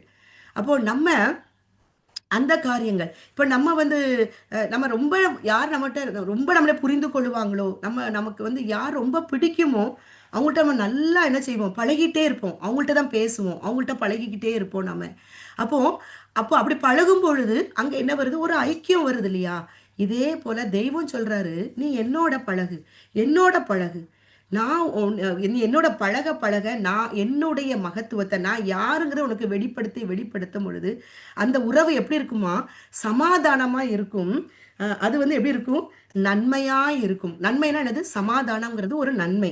அது தேவனோட நம்ம பழக பழகதான் அந்த நன்மை நமக்கு வருகிறது. அப்போ அந்த எப்படி நான் தேவனோட பழகணும் அப்படிங்கிறதுக்கு நான் பண்ணும்போது அதுல என்னன்னா 22வது வசனத்துல பாருங்களேன், அவர் வாயினின்று பிறந்த வேத பிரமாணத்தை ஏற்றுக்கொண்டு அவர் வார்த்தைகளை உங்களுடைய இதயத்தில் வைத்துக் கொள்ள வேண்டுகிறேன். கர்த்தருடைய வாயிலிருந்து பிறந்த வேத பிரமாணம் நம்ம கையில எழுத கொடுக்கப்பட்டிருக்கிற இந்த வேத பிரமாணத்தை சந்தோஷமா நம்ம என்ன செய்யணுமா, ஏற்றுக்கொண்டு அந்த வார்த்தைகளை கஷ்டத்தோடு இல்லை, ஐயோ இப்படி சொல்றாரு, இப்படி நடக்கணுமே, அப்படி நடக்கணுமே, இது என்ன கஷ்டம், அப்படி இல்லை, சந்தோஷமா எனக்கு நேரம் ஒரு வார்த்தை வருது, நான் ஒரு தவறு செய்யற இடத்துல என்னை வந்து அவர் சரிப்படுத்த எனக்கு ஒரு கண்டிப்பான ஒரு வார்த்தை வரும்னா, அதை நான் சந்தோஷமா அதை நான் ஏற்றுக்கொண்டு அதை நான் என் இதயத்துல அதை வைத்துக் கொள்ளணும். ஏன்னா நான் இதுக்கப்புறம் அந்த தவறு செய்யாதபடிக்கு நம்ம அந்த இதயத்துல வைத்துக் கொள்ள வேண்டும். அது ஒரு அது வந்து என்னது, அவரோட நம்ம பழகுறதுக்கு ஒரு அர்த்தம். அடுத்தது என்னன்னா, நீர் சர்வ வல்லவரிடத்தில் மனம் திரும்பினால் திரும்ப கட்டப்படுவீர்கள், அக்கிரமத்தை முது கூடாரத்துக்கு தூரமாக்குவீர். அப்போ நம்ம உணர்த்தப்படுகிற காரியத்துல நம்ம கர்த்தர்கிட்ட அந்த அன்பின் நிமித்தமாக நம்ம மனம் நொறுங்கி, ஆண்டு இந்த காரியத்தை நான் வெளியே வர ஆசைப்படுறேன்ப்பா, எனக்கு நீங்க உதவி செய்யுங்க அப்படின்னு சொல்லிட்டு நான் உங்கள்கிட்ட திரும்பணும்னு ஆசைப்படுறேன், என்னை திருப்பிருங்கப்பா, நீர் திருப்பினால் திரும்பிடுவான் ஆண்டவரே, நீர் குணமாக்கினால் குணமாயிருவான் ஆண்டவரே, அப்படி நம்ம அவர் சமூகத்தில் நம்மளை விட்டு கொடுக்கும் பொழுது நம்ம என்ன செய்வோமா, பிசாசு இடித்து போட்டதை தேவன் என்ன பண்றார், ஒரு நொடி பொழுதுல அதை நம்ம என்ன செய்யறாரு, கட்டுகிறார். நம்ம வாழ்க்கையை, ஆவிக்குரிய வாழ்க்கையில இம்மைக்குரிய ஆசீர்வாதத்தை நம்ம என்ன செய்யறாரு, அவரு கட்டுகிறார். அக்கிரமத்தை நம்ம இடத்தை விட்டு தூரப்படுத்துறாரு. அடுத்த பாத்தீங்கன்னா, அப்பொழுது தூளை போல் பொன்னையும் ஆற்று கற்களை போல் ஓப்பீரின் தங்கத்தையும் சேர்த்து வைப்பீர்கள். பொண்ணு தங்கம்னா என்னது, விலையேற பொன் வெள்ளியை பார்க்கிலும் நீர் விளம்பின வேதமே எனக்கு நலம் அப்படின்னு சொல்லியிருக்கு. நம்முடைய இருதயமாகிய பொக்கிஷத்தை இந்த வார்த்தையினால நிரப்பும் பொழுது அக்கிரமம் எங்க வர முடியும், பாவம் எங்க வர முடியும், ஆசீர்வாதம் மாத்திரம்தான் நம்ம கூடாரத்துல இருக்கும், நம்ம பிள்ளைகள் வாழ்க்கையில, சந்ததிகள் தலைமுறைகள் வாழ்க்கையில காணப்படும். அப்பொழுது சர்வ வல்லவர் தாமே உமக்கு பசும் பொண்ணு உமக்கு சொக்க வெள்ளியுமா இருப்பார். அது நீதிமன்றம் நிறைய இடத்துல நம்ம பார்க்கிறோம். வெள்ளியை சம்பாதிப்பதை பார்க்கலாம், பொன்னை சம்பாதிப்பதை பார்க்கலாம், அவருடைய ஞானத்தை சம்பாதிய, புத்திய சம்பாதி அப்படின்னு இருக்குது. அப்போ இதை நம்ம சம்பாதிக்கும் பொழுது நமக்கு எல்லாமே நன்மையாக வரும். நம்முடைய தாகம் முதல் தேவனுடைய நீதி ராஜ்யத்தை தேடுகிறதா இருக்கும் பொழுது நமக்கு என்னது, இதுதான் அவரோட பழகுற அனுபவங்கள். அப்போ இது எல்லாம் நமக்கு என்னது, ஆசீர்வாதங்களை தரும். நீர் அவரை நோக்கி விண்ணப்பம் பண்ண அவர் உமக்கு செவி கொடுப்பார், அப்பொழுது நீர் உம்முடைய பொருத்தனைகளை செலுத்துவீர். அப்போ நம்ம இதெல்லாம் செய்யும் பொழுது, செய்து அவரிடத்துல நம்ம விண்ணப்பம் பண்ணும் பொழுது, அவருடைய வார்த்தையை ஏற்றுக்கொண்டு நம்ம இதயத்துல வைத்து அவரிடத்துல நம்ம மனம் திரும்பும் பொழுது இந்த ஆசீர்வாதங்கள் நம்ம அவர் சமூகத்துல விண்ணப்பம் பண்ணும் பொழுது அது நமக்கு என்ன செய்யறாரு, நிறைவேற்றி தருகிற தேவனாக இருக்கிறார். அடுத்து எரேமியா 38:17-20 என்னது அப்படின்னு சொன்னா, எரேமியா 38:20 பாருங்க. அதற்கு எரேமியா, உம்மை ஒப்புக்கொடார்கள், நான் உம்மிடத்தில் சொல்லுகிற கர்த்தருடைய வார்த்தைக்கு செவி கொடும், அப்பொழுது உமக்கு நன்மையாய் இருக்கும், உம்முடைய ஆத்துமா பிழைக்கும். நமக்கு நன்மை உண்டாகணும், நம்ம ஆத்துமா பிழைக்கணும் அப்படின்னு சொன்னா நம்ம என்ன செய்யணும், கர்த்தருடைய சத்தத்துக்கு, அவர் சொல்ற சத்தத்துக்கு நாம செவி கொடுத்து செவி கொடுக்கும்னு ஆத்மா என்ன செய்யும், பிழைத்து கொள்ளும், அது நமக்கு நன்மையாக இருக்கும். அங்க பாத்தீங்கன்னா அது என்ன நன்மைனா, எரேமியா சொல்லுவாரு, சிதேக்கியா ராஜாட்ட சொல்றாரு, நீ பாபிலோன் ராஜாட்ட போயிருவேன், ஆனா அங்க நீ போன அப்படின்னு சொன்னா நீ உயிரோட ஒன்று ஆத்மா இருக்கும், இந்த பட்டணம் அக்கினால் சுட்டிருக்கப்படுது, நீயும் உன் குடும்பம் உயிரோட இருப்ப, அதனால நீ என்ன பண்ண, பேசாம பாபிலோன் ராஜா கூட போயிரு, அவன் வந்து வந்து உன்னைய கொண்டு போவேன்னு சொல்லும்போது நீ போயிரு அப்படின்னு சொன்னா, இவன் என்ன, அவன் எப்படி என்னைய கொண்டு போவான், அது எப்படி, இது இந்த செய்யறதெல்லாம் பாவம். ஆனா என்னன்னா, எரேமியா தீர்க்கதரிசி மூலமா கர்த்தர் சொன்ன வார்த்தைக்கு அவன் கீழ்ப்படியல. இது தேவன் கொடுத்த ஆலோசனை தான், அவன் ஒரு எதிரான ஆளுதான், ஆனாலும் தேவன் என்ன ஆலோசனை கொடுக்கிறாருன்னா, சிதைக்கியாட்ட போய் சொல்லு, அவன் குடும்பமும் பாபிலோனுக்கு போகட்டும், அவங்க போச்சு, இது வந்து அவன் வந்து தீக்கிரையாக்க போறான், இங்கிறத அவன் அழிஞ்சிருவான். ஆனா அவன் வந்து என்ன பண்ணல, கேட்கவே இல்லை. இப்ப ஆண்டவர் சொல்றாரு, இது நான் இஸ்ரவேலின் தேவனும் சேனைகளின் தேவனுமாகிய கர்த்தர் என்ன செய்யறாரு சொல்லுகிறார், இது வந்து கல்தேயர் கையில ஒப்பு கொடுக்கப்படுகிறது, இங்க போங்க அப்படின்னு சொல்றாரு. இவன் என்னன்னா, அது எப்படி எதிரி கையில நம்மளே ஒப்பு கொடுப்பாரு, நம்ம இதற்கு நாமளும் சில நேரத்துல சில யோசனைகள்ல இப்படி போயிடக்கூடாது. அப்போ தேவன் நமக்கு ஒரு வார்த்தையை தர்றாருன்னா அந்த வார்த்தைக்கு நம்ம என்ன செய்யணும், செவி கொடுக்கும் பொழுது அது நன்மைக்கு ஏதுவாக நமக்கு இருக்கும், நம்ம ஆத்துமா பிழைத்து கொள்ளும். அப்ப அடுத்தது பாத்தீங்கன்னா, எரேமியா 32 பார்த்தோம் அப்படின்னு சொன்னானா, எரேமியா 32:39 பார்த்தோம்னா அதுல கொடுத்திருக்குது, அவர்கள் தங்களுக்கும், இது இஸ்ரவேலரை குறித்து எழுதியிருக்காங்க, இன்னைக்கு நமக்கு ஆவிக்குரிய இஸ்ரவேலர்களாகி நமக்கும் பொருந்தும், அவர்கள் தங்களுக்கும் தங்கள் பின்னடியாருக்கும் தங்கள் பிள்ளைகளுக்கும் நன்மை உண்டாகும்படி சகல நாட்களிலும் எனக்கு பயப்படும்படிக்கு நான் அவர்களுக்கு ஒரே இருதயத்தையும் ஒரே வழியையும் கட்டளையிட்டு. இங்க பாருங்க, கர்த்தருக்கு பயப்படுகிற பயம் நமக்கு என்ன தருமா? நன்மையை தரும். அது ஒரு பெரிய பொக்கிஷம் தரும்.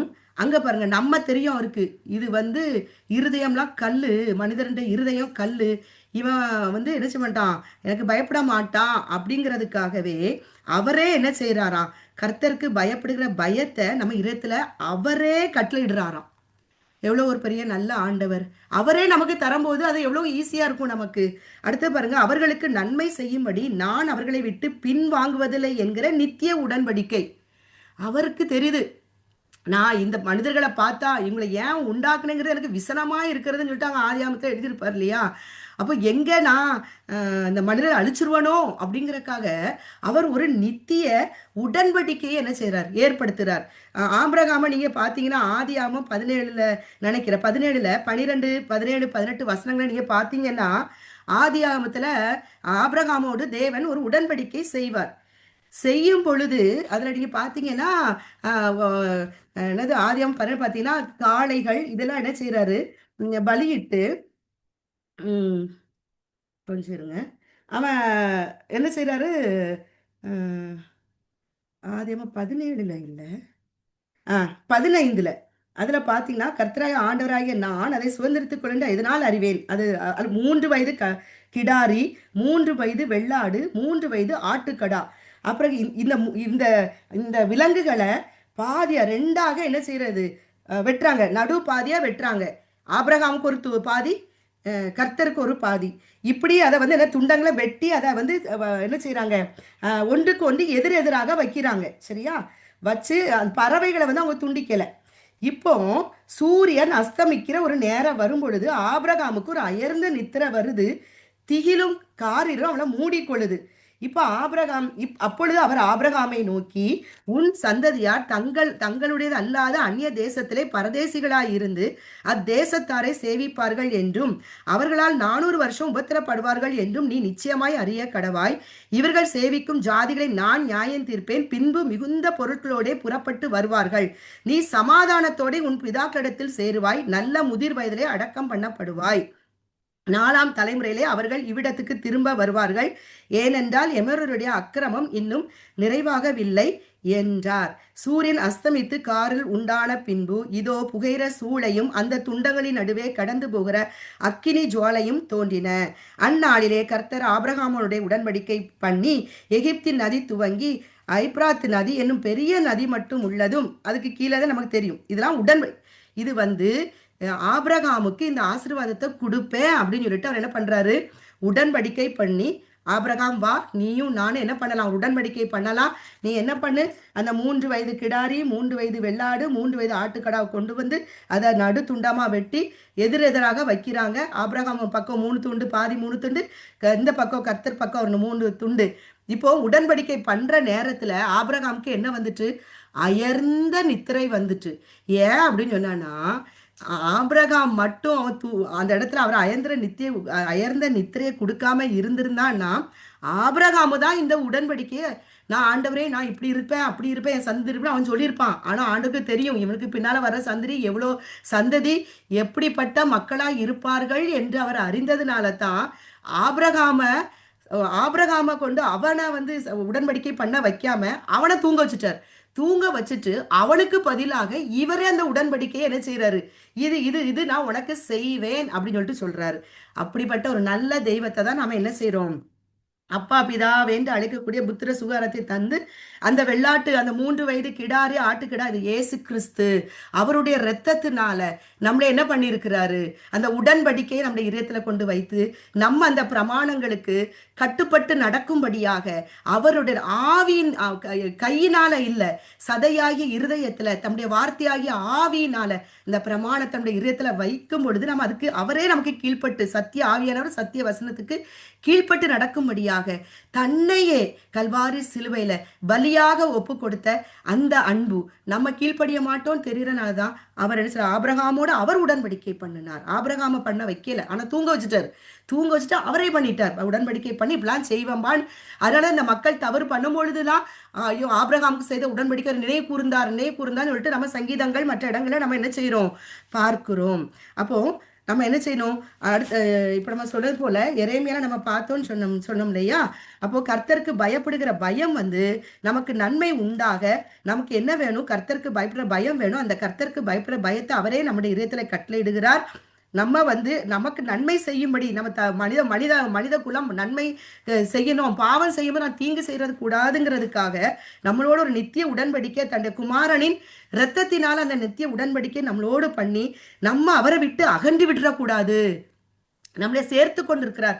நம்ம அவரை விட்டு அகன்று விடக்கூடாது என்பதற்காக கர்த்தருக்கு பயப்படுற பயத்தை அவர் என்ன செய்யறாராம், நம்முடைய இருதயத்துல வைத்து வச்சிருக்கிறாராம். சரியா, அவர் தான் அந்த இதயத்தை நம்ம இதயத்துல வைக்கிறார்.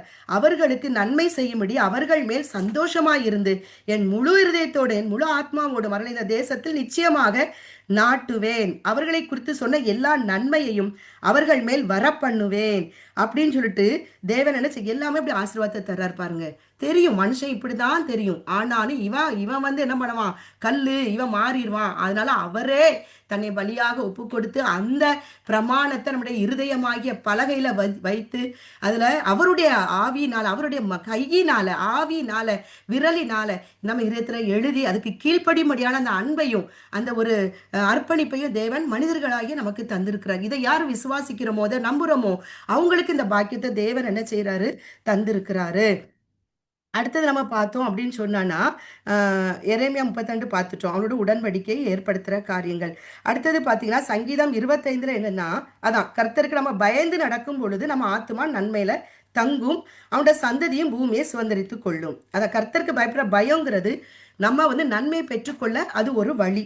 அடுத்தது எஸ்ரா 8ஆம் அதிகாரத்துல 21 23 வசனம் என்னன்னா அதாவது நம்ம கர்த்தரை தேடும் பொழுது கர்த்தரை நாம் தேடும் பொழுது நமக்கு என்னதான் அவர் நமக்கு காரியங்கள் வாசிக்கணுமா இல்லாட்டா ஷார்ட்டா சொல்லிடலாமா, எங்கள் தேவனுடைய கரம் தம்மை தேடுகிறவர்கள் எல்லார் மேலும் அவர்களுக்கு நன்மையாக இருக்கிறது.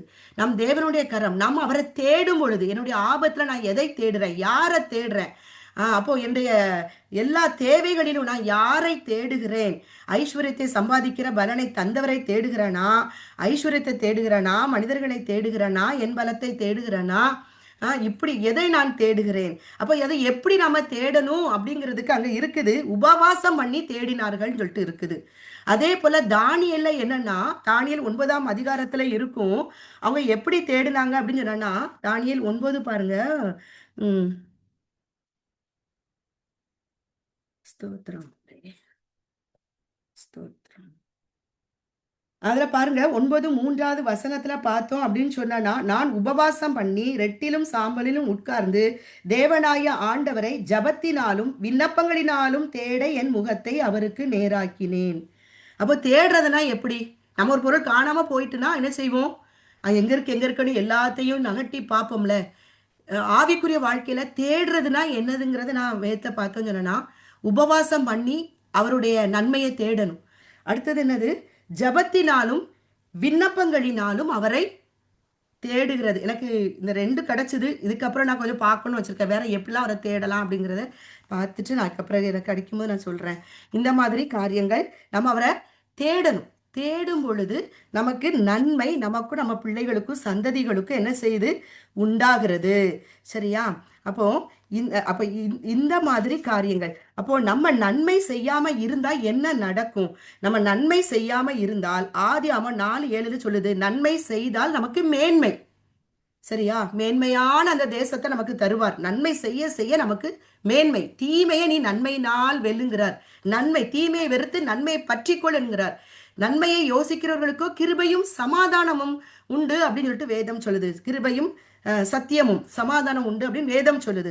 அப்போ நம்ம மேன்மையானதை பரலோகத்துக்கு அடுத்த காரியங்களை ஆவிக்குரிய ஒரு வாழ்க்கையில தேவ ஆவினால் நடத்தப்படுகிற அனுபவத்துக்குள்ளாக நம்ம வழிநடத்தப்பட ஆவியால் நட்டு அதை நம்ம ஒவ்வொரு நாள் ஆண்டே எங்களை எங்கள் பிள்ளைகளை என் குடும்பத்தை தேவ ஆவியானவர் நடத்துங்கப்பா, மாம்சத்தோடு ரத்தத்தோடு போராடிடக்கூடாது ஆண்டவரே அப்படின்னு சொல்லிட்டு நம்ம கேட்க முடியும். ஏன்னா நமக்கு இந்த போராட்டம் கண்டிப்பா வரும். அப்ப அதை கேட்டு அதை பெற்றுக்கொள்ளணும். அப்ப அது நமக்கு மேன்மை. நன்மை செய்தால் மேன்மை, நன்மை செய்யாதிருந்தால் பாவம் வாசற்படியில் படுத்திருக்கும் நாங்கள் எழுதப்பட்டிருக்கிறது. யோவான் 5:29 பார்த்தோம்னா, நன்மை செய்தவர்கள் என்ன செய்வாங்களா, ஜீவனை அடைவார்கள். நன்மை செய்தவர்களை பார்த்து ஒரு மத்தேயு 26 இருக்குல்ல, 26 34 46, நான் வந்து காவல்ல இருந்தேன், நீங்க பார்க்க வந்தீங்க, நான் பசியா இருந்தேன், நீங்க எனக்கு உணவு கொடுத்தீங்க. இது ரெண்டு காரியங்கள் இருக்குது. சரீர பிரகாரமான பசி சாப்பாடு கொடுக்கறது, ஆவிக்குரிய போஜனம் கொடுக்கறது. கட்டுகள் அது வந்து ரெண்டுமே ரெண்டாவும் எடுத்துக்கிறணும். சரீர பிரகாரமாவும் நம்ம அதை செய்யணும். ஆவிக்குரிய வாழ்க்கையில நான் சிறையில இருந்தேன், என்னைய பார்க்க வந்தீங்க, நான் வஸ்திரம் இல்லாத இருந்தேன், எனக்கு வஸ்திரம் கொடுத்தீங்க அப்படின்ட்டு இருக்குதா. இப்ப நான் இந்த டைம் ஆயிருக்குங்க, நான் விறுவிறுன்னு சொல்றேன். அப்போ அப்படிப்பட்ட மத்தேயு 26 34 46 உள்ள வசனங்களை அதை நம்ம கொஞ்சம் பார்ப்போம். அப்போ இதையெல்லாம் நன்மை நம்ம இப்ப பார்த்தோம்ல, ஏசாயா 61 அந்த காரியம் தான் அங்கேயும் வருது. அப்போ நம்ம நன்மை செய்தால் நம்ம என்ன பண்ணுவோமா, ஜீவனை பெற்றுக்கொள்வோம், நித்திய ஜீவனை பெற்றுக்கொள்ளுவோம். சரியா? அடுத்தது ஓசியா 8:3 எழுதியிருக்கு, இஸ்ரவேலர் நன்மையை வெறுத்தார்களா, அதனால சத்துரு அவர்களை தொடர்ந்தானாம்.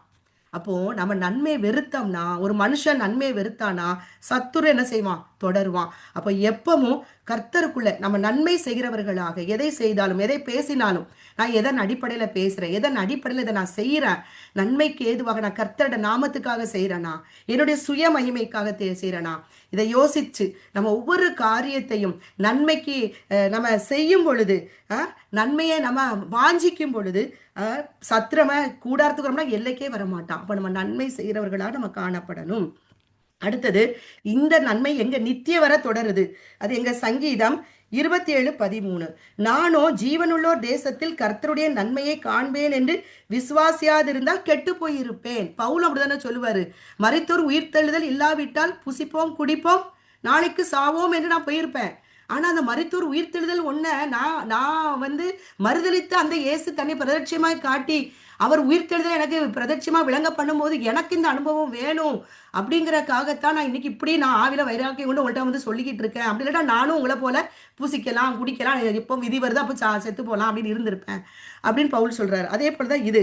அப்போ நமக்கு ஏன் நம்ம வந்து நம்ம கெட்டு போயிடக்கூடாதுங்கிறக்காக தான் தேவன் அவருடைய ஆதி தீர்மானத்தின் வழியாக கிறிஸ்து இயேசுக்கு நமக்கு அருளப்பட்ட கிருபையினால நம்மளை ரட்சித்து, அந்த ரட்சிப்பின் அனுபவத்துக்குள்ள நம்மளை மரண பரியந்தம் வலப்பக்கம் இடது பக்கம் நகண்டு விடாதபடிக்கு ஆவியானவரை தந்து, இடரும் பொழுது தவறு செய்யும் பொழுது கண்ணீர் வரும் பொழுது நம்ம ஆத்மா மரணத்துக்கு ஏதுவான பாதிர போகும்போது நம்மளை தப்புவித்து எல்லா தீமையிலும் நம்மளை விடுவித்து அந்த பரலோக மேன்மை பரலோக நன்மைக்குள்ளாக நித்திய ஜீவனுக்குள்ளாக பிரவேசிக்க தேவன் நம்மளைய என்ன செய்யறார், அழைத்து இருக்கிறார். அப்ப அந்த நன்மைக்காக தான் இன்னைக்கு நம்மளை அழைத்து இருக்கிறார். அப்படி இல்லாட்டா நம்மளும் கெட்டு போயிருப்போம். என்னது எல்லாருமே நம்மளும் வாழ்வோம், என்ன நடக்க போது எல்லாருமே சாவுறாங்க, நம்மளும் செத்து போவோம், இதுல என்ன இருக்குது அப்படின்னு போயிருப்போம். இல்லை, இதுக்கு பின்னாரும் நித்திய ஜீவன் இருக்கிறது. இதை நம்ம இன்னும் நம்ம குடும்பத்தாருக்கு இதை சொல்லவா, இன்னும் அதிகமாக சொல்லவும், நம்முடைய ஃப்ரெண்ட்ஸ்களுக்கு சொல்லவும், கேட்காத பட்சத்தை நம்ம முழங்கால இருந்து அவங்களுக்காக ஜெபிக்கவும், இது ஒரு பெரிய நன்மை. கண்ணீரோடு விதிக்கும் பொழுது நம்ம கெம்பீர அறுவடை நம்ம காண்போம் தான் வேதம் சொல்லுது. அதுக்காக நம்மளை ஒப்பு கொடுக்கிற ஒரு மக்களாக காணப்படுவோம். எனக்கு வந்து ஆண்டு உணர்த்துறனால அந்த சங்கீதம் 61 நம்ம எல்லாரும் தலையில கை வச்சு நம்ம எல்லாரும் சொல்லுவோம். நீ முழங்கால முடிஞ்சா ஒரு முழங்கால போட்டு நம்மளை தாழ்த்தி முட்டுக்கால் போட்டு நம்ம எல்லாரும் சேர்ந்து அந்த அபிஷேகம் பண்ணினார் வர, அலட்னா இதுவரை கூட வாசிப்போமே, 1 2 3 வரை நம்ம தலையில கை வச்சு வாசிப்போம். ஜெசி தலையில கை வச்சுக்கோ. ஏசாயா 61, கர்த்தராகிய தேவனுடைய ஆவியானவர், வலது கை, கர்த்தருடைய தேவனுடைய ஆவியானவர்,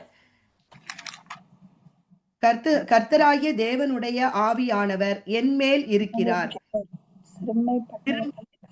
சிறுமைப்பட்டவர்களுக்கு சுவிசேஷத்தை அறிவிக்க கர்த்தர் என்னை அபிஷேகம் பண்ணினார், இருதயம் நொறுங்குண்டவர்களுக்கு காயம் கட்டுதலையும் சிறைப்பட்டவர்களுக்கு விடுதலையையும் கட்டுண்டவர்களுக்கு கட்டவிழ்தலையும் கூறவும், கர்த்தருடைய அனுக்கிரக வருஷத்தையும் நம்முடைய தேவன் நீதி சரிகட்டும் நாளையும் கூறவும், துயரப்பட்ட அனைவருக்கும் ஆறுதல் செய்யவும், சீயோனிலே துயரப்பட்டவர்களை சீர்படுத்தவும், அவர்களுக்கு சாம்பலுக்கு பதிலாக சிங்காரத்தையும் துயரத்துக்கு பதிலாக ஆனந்த தைலத்தையும் ஒடுங்கின ஆவிக்கு பதிலாக துதியின் உடையையும் கொடுக்கவும் அவர் என்னை அனுப்பினார்.